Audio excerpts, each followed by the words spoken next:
Hey guys, I'm gonna make a video for you right now about something called cultural diffusion, which can be pretty interesting, I think. So what it means, my computer will work. There we go. So the idea is that parts of different cultures can kind of spread and mix with other cultures. And this can be overall like a really positive thing, but there can be some negative aspects about it as well. So oftentimes you can make the argument that American culture is the one that is spreading around the world the most. Excuse me. So in different countries, you'll find people eating hamburgers, drinking CocaCola, eating at McDonald's. And so this is a perfect example of American culture kind of diffusing or spreading into other areas. So I mentioned Coca-Cola. Here's a map of where Coca-Cola is sold. And obviously you can tell it is just about everywhere in the world. I've been lucky enough to be able to travel to a bunch of different countries. Anytime you walk into a convenience store or grocery store or gas station or something, no matter what country you're in, you're going to find Coca-Cola. Two exceptions is Cuba right here, because we have a trade embargo with them. We're not supposed to sell them stuff like that. And North Korea, because North Korea and America don't really get along too well. But everywhere else you're going to find it. You'll even notice that they'll change the can based off what country you're in. But notice how when you see these cans, even though they're in other languages, you can pretty easily identify that they're Coke. Another one is McDonald's. This map shows us where McDonald's has diffused into, and it is not as successful as Coca-Cola has been, but you can still tell it's spread to quite a lot of places around the world. Another thing is when you see McDonald's in other countries, the name might be different because it might be in a different language, but you can still always tell it's a McDonald's. You have those classic yellow golden arches. What I would love for you to do is watch this video. You're going to have to go back into the slideshow and click on it. But it shows you how what McDonald's as a business does is if they spread into a new country, they will actually change the menu to best fit the culture there. So if you go into a McDonald's in Iceland or in Bolivia or in Japan, they're going to have things on the menu that we don't have on the menu here. And I always love to encourage my students, if you guys ever travel to a different country, pop into a McDonald's because you'll sometimes be surprised at some of the things you'll see there. They can be kind of fun to try the foods of different cultures. So this video shows you just different McDonald's food items you'll find in other countries around the world, and it's worth a watch. Another thing that can spread around is language. So if you think of just about every country from Mexico on down, so if you travel south down into South America, I think all of them except two of them speak Spanish. Spanish actually started as a language in Europe, in the country of Spain. So it's a question of why did that language spread or diffuse into those other cultures? And this was because the Spanish kind of conquered a lot of that area. They colonized it, and they would kind of forcefully spread their language. And over the centuries, it has caught on, and it is now the main dominant language for most of Latin America. So that's an example of cultural diffusion. The main ways that culture will diffuse, there's three that I would like you to know.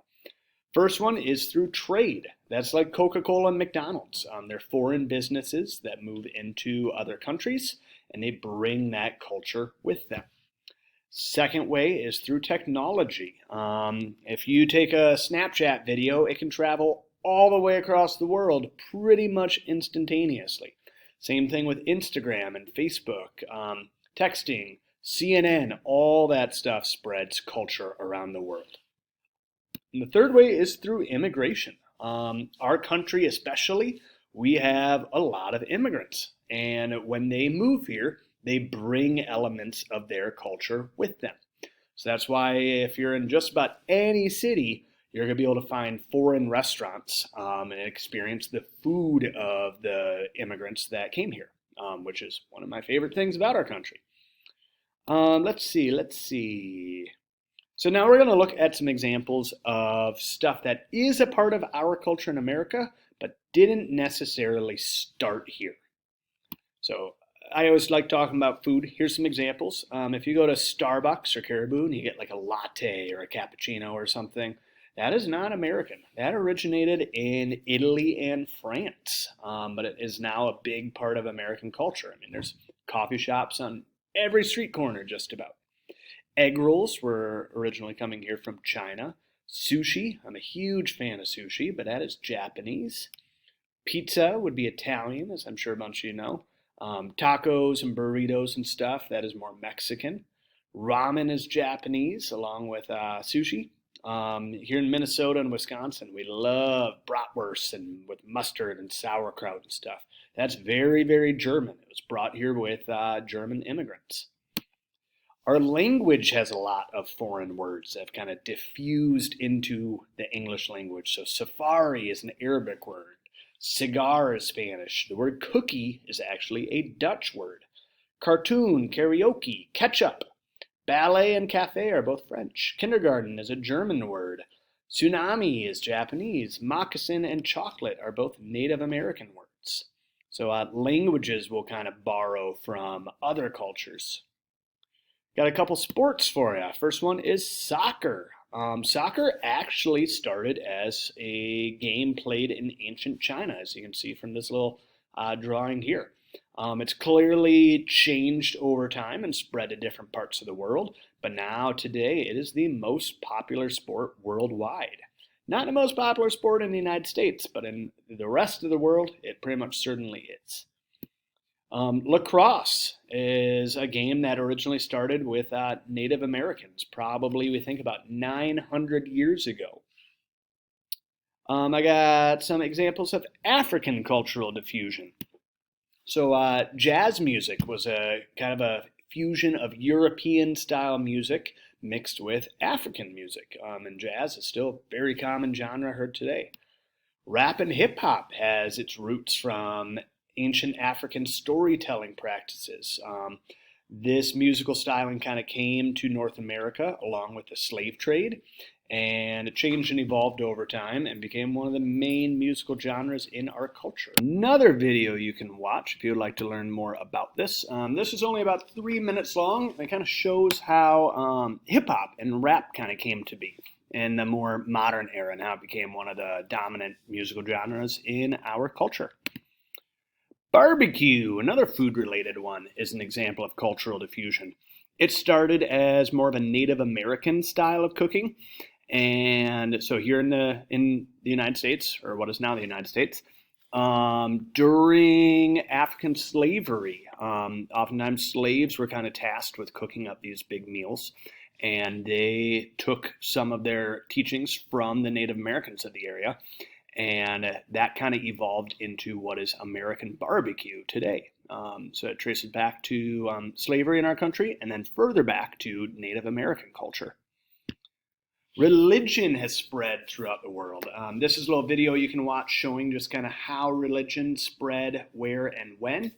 But this is definitely an example of cultural diffusion. And today, the process of diffusion is definitely accelerating as we're more and more connected around the globe with the internet, with social media, smartphones, all of that. Culture can spread all over the place just about instantaneously. That's what I just said. So what can be good about cultural diffusion? It allows us to share and experience in like the cool, awesome, best elements of different cultures all around the world. And that makes our lives more interesting and it leads to a more diverse community. If I had to go through life without certain music, without all these great foods and stuff, I would not be as happy as I am now. Why this can be a bad thing though? It's not super great if one culture kind of comes to dominate everywhere, because that can kind of push out traditional cultures, and that means we're losing these like important ways of life, these important cultural elements.